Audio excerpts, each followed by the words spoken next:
Hello everyone, আসসালামু আলাইকুম। আমি ইশরাত জাহান। আজকে দেখাবো ডিসিশন ট্রি অ্যালগরিদমের লাস্ট যেটা হচ্ছে গিনি ইন্ডেক্স অথবা কার্ড, আইবিএম অথবা ইন্টেলিজেন্ট মাইনার। এটা করার জন্য আমাদের কিছু সূত্র জানতে হবে। সেটা হচ্ছে এই তিনটা সূত্র। তো সূত্রের প্রথমটা কি? প্রথমটা হচ্ছে গিনি ডাটা সেটের জন্য D is equal to 1 minus summation of P square G. ওয়ানটা হচ্ছে এটার কতখানি সাকসেস রেট হলো তা জানার জন্য, কারণ গিনি ইন্ডেক্স হচ্ছে ফেলিওর রেট বের করার জন্য ব্যবহার করা হয় এবং এটা হচ্ছে নেগেটিভ যে অংশটা থাকে সেটার জন্য কাজ করে। সেই জন্য ওয়ানটা হচ্ছে সাকসেস রেট। আমরা যদি ইনফরমেশন গেইনের সূত্রটা দেখি তাহলে এখানে কি ছিল? সেম সূত্র, জাস্ট ওয়ানটা ছিল না, কারণ আমাদের এখানে সাকসেস রেট লাগে না, এটা একটা লস ফাংশন ছিল। আর এখানে হচ্ছে আমাদের কতটুকু সাকসেস রেট আছে এটা জানার জন্য আমরা ব্যবহার করি। তো আর এখানে যে সূত্র ছিল সেম, জাস্ট এখানে একটা স্কোয়ার হয়েছে, আর কোনো কিছু না। আর এটাতে ছিল লগ টু, এটাতে লগ টু এর অংশ নাই। আচ্ছা, এখন যদি আমরা এখান থেকে বের করি, আমাদের প্রথম যে টেবিলটা ছিল, আমরা প্রথম থেকেই বলতেছি, আমি জাস্ট এই একটা টেবিল দিয়ে সব অঙ্ক করাবো। এই যে এই টেবিলটা ভালো করে আপনারা নোট করে নেবেন, তাহলে হচ্ছে সবগুলো অঙ্ক করতে সুবিধা হবে, কারণ সবগুলো ম্যাথই আমি ডিসিশন ট্রির এই একটা টেবিল থেকেই দেখিয়েছি। তো এখন দেখাই গিনি ইন্ডেক্সটা কিভাবে করে। তো গিনি ইন্ডেক্সটা করার জন্য আমাদের যে সূত্র তিনটা লাগবে তার মধ্যে তো একটা তো দেখালাম, আর একটা হচ্ছে D1 D2। আচ্ছা, আর একটা জিনিস কি, যে এখানে আপনি যদি ভাবেন যে D3 D4 D5 D6 আনবেন, এটা করা সম্ভব না। আপনাকে যাই করতে হবে D1 এবং D2 এর মধ্যে রাখতে হবে। তাহলে এই D1 D2 আসলে আবার কি জিনিস? আচ্ছা দেখাই। সাপোজ আমাদের এখানে 2 3 4 তিনটা সংখ্যা আছে। এই তিনটা সংখ্যাকে আপনাকে দুই টুকরা করতে হবে, অর্থাৎ এই তিনটা সংখ্যাকে D1 এবং D2 এর মধ্যে রাখতে হবে। আপনি চাইলে D3 এর মধ্যে একটা একটা করে রাখতে পারবেন না, আপনাকে এই দুইটা টুকরাতেই রাখতে হবে। তাতে যদি এখানে চারটা থাকতো তাও। তো দুইটা টুকরা কিভাবে করব? যখন আমরা এই দুইটাকে টুকরা যদি করি, এই দুটাকে যদি আমরা D1 রাখি, তাহলে D2 কত হবে? 4। সিম্পল। যদি এখানে আমাদের এরকম হতো 5 আছে, তাহলে যদি দুইটা টুকরা করি তাহলে 2 3, আর এখানে কি আসতো? 4 5। আশা করি বোঝাতে পেরেছি D1 D2 এর জিনিসটা কি। ম্যাথ করলে আরও সুবিধা হবে। তো আরেকটা সূত্র হচ্ছে আমাদের বের করতে হবে delta Guinea A is equal two, এটা থেকে এই যে এটা বিয়োগ দিতে হবে, দিয়ে যেটা পাবো সেটা। আর এটা আমরা এত সময় পর্যন্ত যেটা করেছি সেটা হচ্ছে ইনফরমেশন গেইন, আর একটা হচ্ছে C 4.5, সেটা ছিল হচ্ছে লস ফাংশন, এবং সেটা হাইয়েস্ট যে মানটা ছিল সেটার প্রায়োরিটি বেশি ছিল। আর এখানে হচ্ছে যেটা লোয়েস্ট প্রায়োরিটি আসবে সেটার মান বেশি। কিভাবে করে দেখাবো। তো এখন আমাদের যে সূত্রটা যদি আমরা অ্যাপ্লাই করি, তো আমাদের ডেটা সেট অনুযায়ী কী কী ছিল? আমাদের ডেটা সেট অনুযায়ী ছিল হচ্ছে 9টা ইয়েস ছিল, এই যে 9টা ইয়েস ছিল, এবং 5টা কী ছিল? নো ছিল। তো এটাই যদি এখানে অ্যাপ্লাই করি, এই সেম জিনিসটাই, এই যে এটাই এখানে জাস্ট অ্যাপ্লাই করবো লগ টু ছাড়া। সূত্র অনুযায়ী কি? 1 মাইনাস পজিটিভ এবং নেগেটিভ। তো আমাদের পজিটিভ ছিল কয়টা? 9টা। তাহলে 9টা বাই 14টা তার কি? Square, whole square, minus negative ছিল কয়টা? 5টা বাই 14টা তার হোল স্কোয়ার। তো এটা ছিল ইয়েস, এটা নো, মানে নেগেটিভ এবং পজিটিভ। তো এটাকে যদি ক্যালকুলেট করি তাহলে এটা আসবে। যখন আমরা ইনফরমেশন গেইন করেছি সেটাতে যেমন প্রথমে এটা যেমন ফিক্স ছিল সবার জন্য, গিনি ইন্ডেক্সের ক্ষেত্রেও সেম, এটা সবার জন্য ফিক্স থাকবে। আর এখন আমাদেরকে বের করতে হবে নেক্সট অংশ। যদি আমরা এইজের জন্য করি, আমাদের এই যে টেবিলটা কেমন ছিল? এই যে টেবিলটা এরকম দেখতে ছিল না? এই যে এরকম তিনটা। তো এখন এই তিনটা কম্বিনেশন কি কি?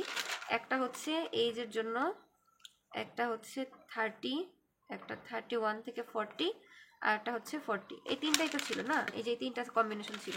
এখন এই তিনটা কম্বিনেশনকে কি করতে হবে আমাদের এই D1 এবং D2 তে রাখতে হবে। তো D1 এবং D2 তে যদি রাখি, তো D1 এর মধ্যে যদি আমরা সাপোজ এটাকে রাখি, তাহলে D2তে কি রাখতে হবে? অবশ্যই এই যে অবশিষ্ট যেটা সেটা। যদি 4টা হতো তাহলে দুটা দুটা রাখতাম, 5টা হলে আবার সেভাবে ভেঙে ভেঙে রাখতাম। তো এখন আমাদের মোট যেহেতু 3টা আছে, তো 3টা এভাবে ভাঙতে হবে। তো এখন যদি আমরা দেখি, তো সূত্র অনুযায়ী এই যেটা প্রথমে কোনটা বের করব? প্রথমে আমরা বের করতেছি হচ্ছে এই যে এই অংশটাকে নিচ্ছি D1, এবং বাকি অংশটা কি? অটোমেটিক D2 হয়ে যাবে। তো এখন যদি এটা করি, গিনি এজের জন্য করব, এজ কত কার কার জন্য? 30 এবং 31 থেকে 40, এটার জন্য যদি করি, তো প্রথমে আমাদের সূত্র অনুযায়ী কি করতে হবে? সূত্র অনুযায়ী হচ্ছে আমাদের D1 by D, D2 by D। তো D1 বাই Dটা কিভাবে করব? আমাদের হচ্ছে D1 D2 কি ছিল? এই যে এটা, এই মানটা 9টা আর 5টা, মোট কয়টা? 14টা। Yes no. তো এখন আমাদের এটার মধ্যেও তো ইয়েস এবং নো ছিল, এই যে টেবিল অনুযায়ী এটাতেও তো ইয়েস এবং নো ছিল। তো এখন যদি এটা দেখি, তো এখন কি করতে হবে, 9টা আর 5টা, এবং এটা কতর মধ্যে, 14টার মধ্যে। মানে আমাদের এখানে মোট কয়টা পজিটিভ এবং কয়টা নেগেটিভ, দেখেন আমাদের এখানে মোট পজিটিভ ছিল কয়টা, 9টা, আর মোট নেগেটিভ ছিল কয়টা, 5টা। যেহেতু আমরা এই পুরো অংশটা নিয়ে কাজ করব, D1 D2 সব নিয়ে, এই জন্য আমাদের এখানে মোট পজিটিভ ছিল হচ্ছে 9টা, নেগেটিভ ছিল কয়টা, 5টা, মোট কয়টার মধ্যে, 14টার মধ্যে। তাহলে আমাদের এখানে কি লিখতে হবে, প্রথমে 9/14 দিয়ে আমরা কি করব, আমরা যেহেতু D1 D2 করতেছি, তো গিনি D1 নিলাম, প্লাস, কারণ এই সূত্র অনুযায়ী এখানে কি আছে, এটা হচ্ছে প্লাস আছে, তো প্লাস, এরপরে কি 5/14 দিয়ে গিনি, এবার কি নিছি, এবার হচ্ছে D2, তো D2। তো এখন এটাকে কি করতে হবে, ভেঙে লিখতে হবে। কিভাবে ভেঙে লেখে দেখাচ্ছি, 4/14 দিয়ে এখন কি করতে হবে, গিনি D1। এখন এই গিনি D1 কিভাবে বের করবো, জাস্ট সিম্পল, এই যে উপরে যে সূত্রটা ছিল এইটা, তাহলে কি করতে হবে, 1 মাইনাস সামেশন অফ এই পি স্কোয়ার। তাহলে এখন এই 1 মাইনাস পি স্কোয়ারটা কীভাবে বের করবো, আমরা প্রথমে করতেছি কার জন্য, এইটা হচ্ছে D1 রেখেছি এই অংশটাকে, আর এটা কি D2। তাহলে আমাদের আগে দেখতে হবে এই অংশটা, তারপর লিখতে হবে এই অংশটা। তো এই অংশটা যদি লিখি, তো D1 এর জন্য আমাদের এই যে এইটুকু, আর D2 এর জন্য এইটুকু। তো D1 এর জন্য আমাদের পজিটিভ আছে কয়টা, 6টা, আর নেগেটিভ আছে কয়টা, মোট 3টা। কয়টার মধ্যে, 6টা আর 3টা মিলে মোট কয়টা, যেহেতু আমরা এখন শুধু এইটুকুর জন্য করব, তাহলে এখানে মোট কয়টা অ্যাট্রিবিউট আছে, 5টা 4টা 9টা। তাহলে আমাদের এখন টোটাল কয়টা, 9টা, আর এখানে পজিটিভ আছে কয়টা, 6টা, তাহলে 6। তাহলে এটার কি আছে, এটার আবার কি করতে হবে, আমাদের সূত্র অনুযায়ী করতে হবে স্কোয়ার। তাহলে যদি দেই স্কোয়ার দিলাম, দেন এখন আমাদের কি করতে হবে, এটা যেহেতু সামেশনের আগে মাইনাস আছে, তাহলে এখানে কি হবে, আবার মাইনাস হবে। এখন দেখতে হবে এখানে কয়টা আছে, নেগেটিভ আছে কয়টা, 3টা, কয়টার মধ্যে, 9টার মধ্যে, তাহলে 3/9 তার হোল স্কোয়ার। ক্লিয়ার। দেন এখন যদি পরেরটা করি, আবার কি আছে, 5/14। এখন করব কি, D2 এর জন্য, শুধুমাত্র 40 এর ঘরের জন্য, অর্থাৎ এই যে এই ঘরটার জন্য, এই ঘরটার জন্য যদি আমরা করি, তাহলে এখন সূত্র অনুযায়ী কি হবে, 1 মাইনাস টোটাল কয়টা, 5টা, পজিটিভ 3টা, নেগেটিভ 2টা, তাহলে 3/5 তার হোল স্কোয়ার মাইনাস 2/5 তার হোল স্কোয়ার। ক্লিয়ার। দেন এটাকে যদি আমরা সলভ করি, তাহলে আমাদের আসবে 0.53। এটা একটু করে দেখবেন।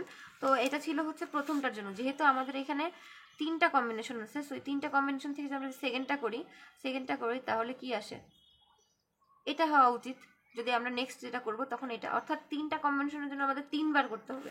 এখন কি, গিনি অফ এইচ, এবার করব কার জন্য, এবার করব হচ্ছে 30 আর 40 এর জন্য। তাহলে এবার D2 কি হবে, D2 হবে হচ্ছে যেটা একইভাবে। তো এখন এটা যদি করি, তাহলে প্রথম কি আসবে, 30 এবং 40 এর ঘরটা দেখতে হবে, 30 এবং 40, অর্থাৎ এই উপরেরটা এবং নিচেরটা। তো উপরেরটা নিচেরটা মিলে কয়টা হয়, 5টা আর 5টা 10টা। তাহলে আমাদের টোটাল কয়টা আছে, টোটাল হচ্ছে 10টা। তাহলে কি লিখবো, কয়টার মধ্যে, 10টা, 14টার মধ্যে। তাহলে এরপরে কি, গিনি অফ D1 প্লাস, এখন কি অবশিষ্ট থাকবে কোনটা, যদি এটা নেই তাহলে 31 থেকে 40, অর্থাৎ এইটা। তাহলে এখানে কয়টা আছে, 4টা, তাহলে 4/14 গিনি অফ D2। আচ্ছা, এখন যদি এটাকে লিখি, কিভাবে লিখবো, 4/14 দিয়ে গিনি D1, অর্থাৎ এইটুকুর জন্য করতে হবে। তাহলে 1 মাইনাস 30 এবং 40 এর জন্য কয়টা পজিটিভ আছে, 30 এবং 40 এর জন্য 5টা পজিটিভ আছে, 5টা নেগেটিভ আছে, কয়টার মধ্যে, টোটাল 10টার মধ্যে। তাহলে কি লিখতে হবে, 5/10 তার হোল স্কোয়ার মাইনাস 5/10 তার হোল স্কোয়ার প্লাস, এবার কি করতে হবে, এবার এই যে গিনি D2, অর্থাৎ 31 থেকে 40 এর জন্য করতে হবে এই যে এই ঘরটা, কয়টা আছে, 4টা পজিটিভ 4টা নেগেটিভ, টোটাল কয়টা, 4টা। তাহলে 4/14 দিয়ে 1 মাইনাস 4/4 তার হোল স্কোয়ার মাইনাস 0/4 তার হোল স্কোয়ার। তো আমরা যদি এটাকে সলভ করি, তাহলে আসবে 0.36। এখন যদি আমরা এর পরেরটা দেখি, পরেরটা আমাদের আরেকটা কম্বিনেশন বাকি, সেটা কি, সেটা হচ্ছে এই যে 31 থেকে 40, 40। তাহলে এখানে D2 হবে কি, D2 হবে হচ্ছে 30। এখন আমাদেরকে এই কম্বিনেশনটা করতে হবে।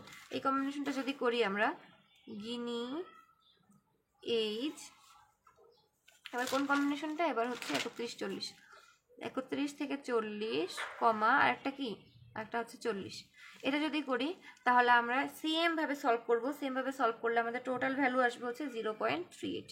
জাস্ট এই যে নিয়মে করেছি একই নিয়মে করবেন, আমি এখানে নোটসটা দেখাচ্ছি, একই নিয়মে করবেন, করলে যে এই ভ্যালুটা আসবে। এই ভ্যালুটা আসলে এখন আমাদেরকে কি করতে হবে, এখন আমাদের নেক্সট সূত্র অ্যাপ্লাই করতে হবে, অর্থাৎ আমাদেরকে এখন এই যে এই টোটালটা যেটা করে পেয়েছি সেটার একটা সামেশন করতে হবে। সামেশন করার জন্য আমাদের কি ব্যবহার করতে হবে, সামেশন করার জন্য জাস্ট কিছুই না, সেম সিম্পল। প্রথমে আমরা কি পেয়েছিলাম, গিনি অফ, তার জন্য করতেছি গিনি অফ এইজ, এটা ডিটা বের করব। তো প্রথম ভ্যালুর জন্য কি পেয়েছিলাম 0.53, প্লাস পয়েন্টটার জন্য কি পেয়েছিলাম 0.36, প্লাস তারপরটার জন্য 0.38। এই সবগুলোকে যোগ করলে আমরা পাবো 1.27, এটা পাবো। আচ্ছা, এরপর যেটা করতে হবে সেটা হচ্ছে আমাদের এখানে যে গিনি অফ এইজ বের করেছিলাম, এটা থেকে প্রথমে যেটা বের করেছিলাম সেটা বিয়োগ দিতে হবে। অর্থাৎ আমরা প্রথমে এই যে এটা যেটা বের করেছিলাম গিনি ডি, এটা থেকে বিয়োগ, এটার সাথে বিয়োগ দিতে হবে হচ্ছে গিনি অফ এইজ, মানে আমরা একটু আগে যেটা বের করেছি এটা। তাই এটা যদি করি তাহলে কেমন আসে, গিনি অফ এইজ যদি আমরা এটা বের করি তাহলে কি হবে, গিনি অফ ডি থেকে একটু আগে যেটা বের করেছি এই যে গিনি অফ এইচ, এটা বিয়োগ দিতে হবে। তাহলে আমাদের গিনি অফ ডি কত এসেছিল, আমাদের গিনি অফ ডি এসেছিল হচ্ছে 0.459, 0.459 মাইনাস এখানে কত আসছিল 1.27। তো আমরা যদি এটাকে করি তাহলে আমাদের আসবে মাইনাস 0.811। তো এটা ছিল হচ্ছে গিনি অফ এইজের জন্য। আমাদের একইভাবে গিনি অফ ইনকামের জন্য বের করতে হবে। ইনকামের জন্য সেম তিনটাই, কারণ আমাদের ইনকামের জন্য এখানে যদি দেখি তাহলে তিনটা আছে, কারণ ইনকামের জন্য কি কি আছে, ইনকামের জন্য তিনটা আছে, হাই লো মিডিয়াম। তো এই তিনটা কম্বিনেশন দিয়েও সে একইভাবে করতে হবে। তো যদি আমরা করি তাহলে এই গিনি অফ এইজ যেভাবে করেছিলাম সেম ভাবে এই ইনকামের জন্যও করব। তো এটা আমি নোটসটা দিয়ে দিব ডেসক্রিপশন বক্সে, সেখান থেকে আপনারা দেখে নেবেন। আচ্ছা, আর একটা জিনিস দেখাই, যদি আমাদের এটা তো ছিল তিনটা কম্বিনেশনের জন্য, অর্থাৎ এটা ছিল 2, 3, 4, এটাকে যখন আমরা করেছি তখন আমরা D1 এবং D2তে যখন ভাগ করেছি তখন 2, 3 আর 4 এভাবে নিয়েছি। যদি এমন হয় যদি 2 আর 3 থাকতো তখন আমরা কি করব, তখন কিভাবে D1 আর D2তে ভাগ করব, আমরা জানি পেয়ার করে ভাগ করতে হয়। যখন আমাদের একটা থাকবে তখন 2, 3 এভাবে ভাগ করা যাবে না। তখন আমাদের কি করতে হবে, তখন আমাদের প্রথম যে সূত্রটা ছিল সেটা অ্যাপ্লাই করতে হবে। অর্থাৎ যদি তিনটা বা একাধিক থাকে তাহলে আমরা তখন এই সূত্রটা ব্যবহার করব, আর যদি দুইটা থাকে মাত্র তখন আমরা শুধুই প্রথমে সূত্রটা ব্যবহার করব। আমরা এই ম্যাথটা দেখি। তো আমাদের জন্য যদি স্টুডেন্ট কলামের কথা চিন্তা করি, স্টুডেন্ট কলামে আমাদের কি কি কম্বিনেশন আছে, জাস্ট ইয়েস এবং নো, জাস্ট দুইটা আছে, ইয়েস এবং নো, ইয়েস নো, এই যে দুইটা আছে ইয়েস এবং নো। তাহলে এখন এইটা কিভাবে আমরা পেয়ার করব, এটা যেহেতু পেয়ার করা যাবে না তাই আমাদেরকে এটা কি করতে হবে, এটা আমাদের করতে হবে হচ্ছে এই যে প্রথম যে সূত্রটা ছিল সেটা। তাহলে কি করতে হবে 1 - 7/14, কারণ আমাদের এখানে কয়টা ছিল পজিটিভ নেগেটিভ 7টা, এটাও 7টা, টোটাল কয়টা ছিল 14টা। তাহলে 7/14 তার হোল স্কোয়ার মাইনাস 7/14 তার হোল স্কোয়ার করলে হয় 0.5। একইভাবে যদি আমরা ক্রেডিট রেটিংটা চিন্তা করি, ক্রেডিট রেটিং এর ক্ষেত্রেও কিন্তু আমাদের জাস্ট দুইটা ছিল, ফেয়ার এবং এক্সিলেন্ট। তো এখানে যদি চিন্তা করি ফেয়ারের ক্ষেত্রে ছিল 8টা, এক্সিলেন্টের ক্ষেত্রে ছিল 6টা। তো 8টা হচ্ছে কয়টার মধ্যে, 14টার মধ্যে 8টা, 6টার মধ্যে 14টার মধ্যে 6টা। তো এটাকে হোল স্কোয়ার করলে 0.49 হয়।